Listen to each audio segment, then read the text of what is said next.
Hello, this is what is, in my opinion, the top 10 Mario games. And this is mainline Mario games. This isn't, I don't know, Super Sluggers or Mario Tennis. This is platformers and a couple turn-based. And I hope you enjoy, even though you may not agree with anything I say.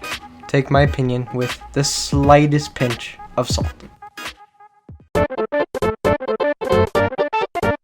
Super Mario World.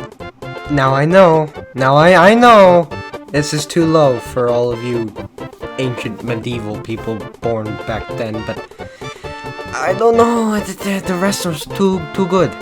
Now obviously the music, top notch. Music is very awesome. The art style it's different, but still awesome. See, big problem I have is the enemies. They're different, they're weird. Look at that weird purple dinosaur thing, and it's like a broken Yoshi. I love the handling, the controls, very good since it's on the SNES, and it introduced a lot of weird concepts, and it kind of stands on its own. But you know, that's what makes it special. It's what makes us all special. We introduce concepts. I don't know what I'm talking about, but yeah, it goes to number 10 because I didn't grow up with this at all, and I know you ancient people did, so that's too bad for you.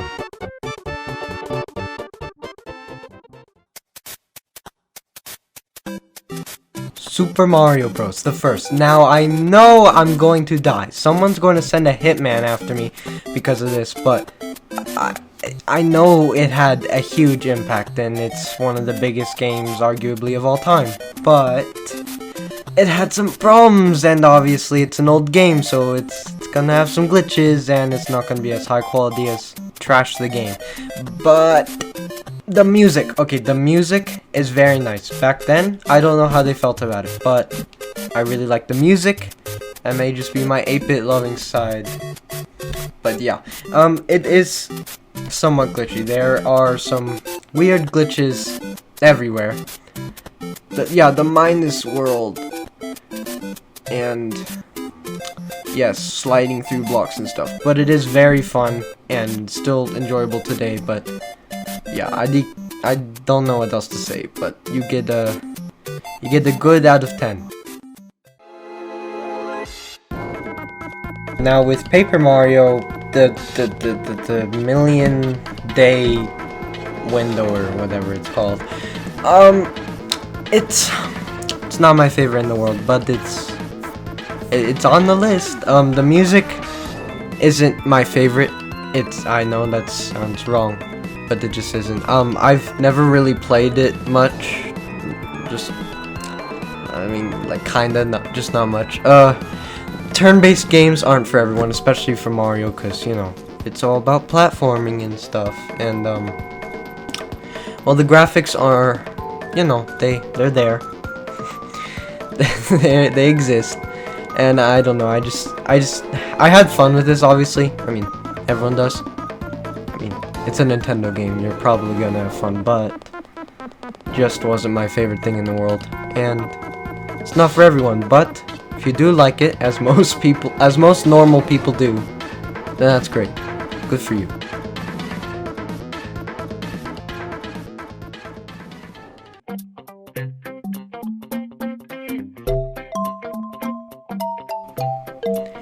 Now, Super Mario Galaxy 2. Now, I love this game, obviously. Everyone does. And I know I should have put it higher, but I can't. I can't will myself to. The music is phenomenal, as expected from, you know, Galaxy. But, no, there's no but that. It's a great sequel to a better game, I would say. The mechanics are awesome, and the graphics are great for the Wii, but I will say that it is basically DLC to the first game, and I had a lot of fun with this game, obviously. Everyone that had a life. I had a lot of fun going through every single level, but I'm sad that there wasn't as much story in this one as the first. There's not enough story at all. And I'm sorry to say, but Nintendo pretends you don't exist. Sorry about that.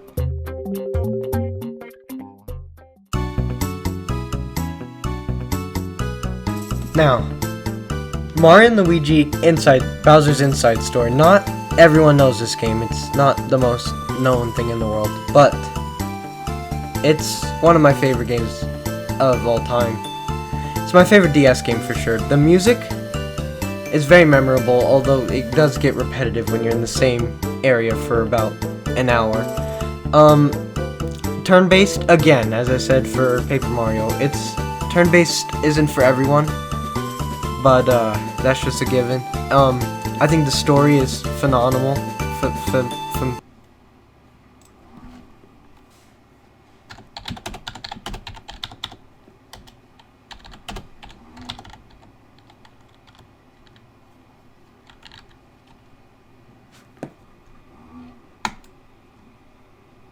Phenomenal.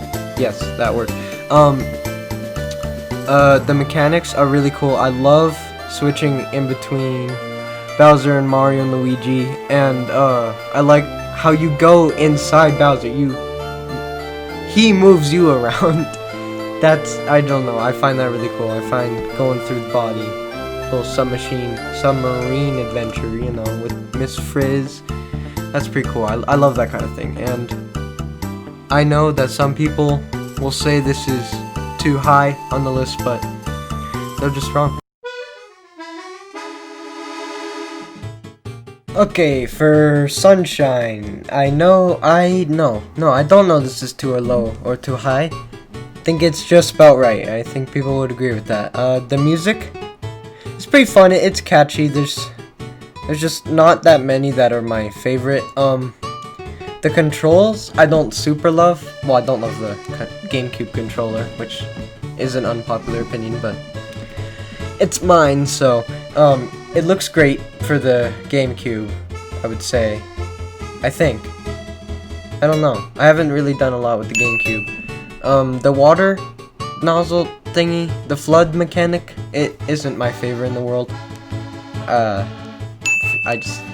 prefer, like, 64, where you don't have anything attached to you. The platforming is fun, and I think I should address the elephant in the room of the voice acting. Hello! It scares us all.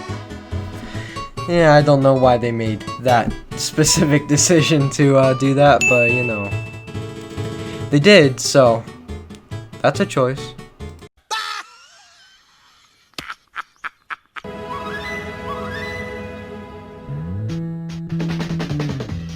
The Big Slumbering Odyssey. Now, this may be too low for 9-year-olds, for people that haven't played the greats, because this one, I don't know, there's just something wrong about it. The music, it's pretty modern. It's just I don't remember really much of it. I don't know. The controls are great. They're going to be. It's on the Switch. The graphics are great. It's going to be. It's on the Switch. It feels a lot like a modern version of 64, which is a good thing, but at the same time, I feel like it's a little lacking when it feels like that. It's a little too easy. I know most Mario games are easy. That they just are. A lot of them are. But it feels a little too easy. Like, they went too easy on us. Too modern. And there are way too many moons. I don't want to grind for, what is it, 880 separate little moons?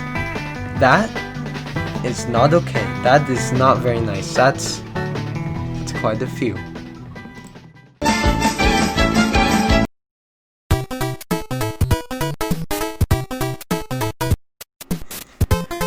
Mario Bros. 3 has some of the best old school music of all the Mario games. The music is so good. I don't know how, but it's so catchy, so good, it's amazing. It looks pretty darn good for the NES. A lot of visual improvements from 2 and Lost Levels and whatever. The whole game is a little too short. You can beat it fairly quickly. It controls well. I mean, obviously it's the controls are basically exactly the same to the first two titles. I feel like it's the right amount of difficulty. It's not too hard, but obviously it's gonna be fairly easy since it's a Mario game. It's a big fan favorite for people who grew up with it. I didn't super grow up with it. I kind of did. We had it on the Wii, but it wasn't my favorite as a kid. But obviously it's still a fantastic game. But come on, where's those backgrounds? It's so bland looking.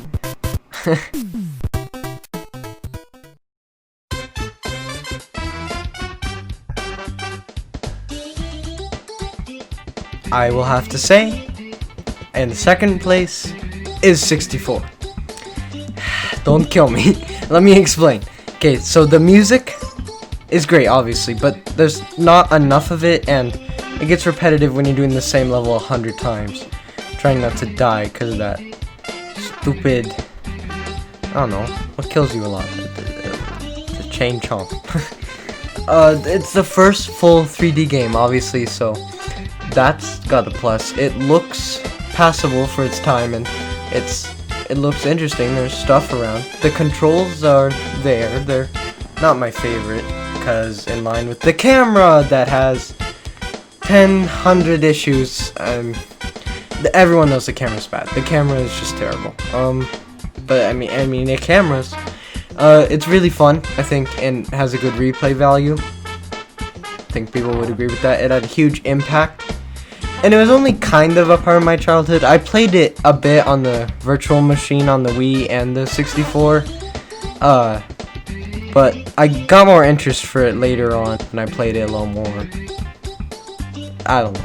That's just my opinion on it. And to number one is something. You'll find out.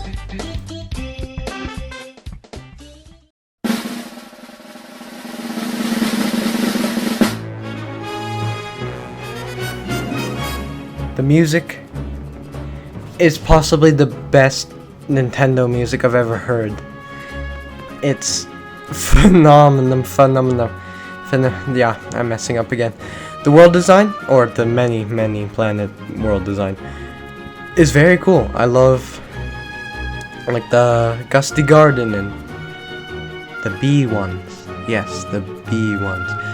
The controls are pretty good, and the camera is decent, but much better than all of the two previous 3D titles, Sunshine and 64. It actually has a really cool story going on. I mean, not a huge one, but it's there.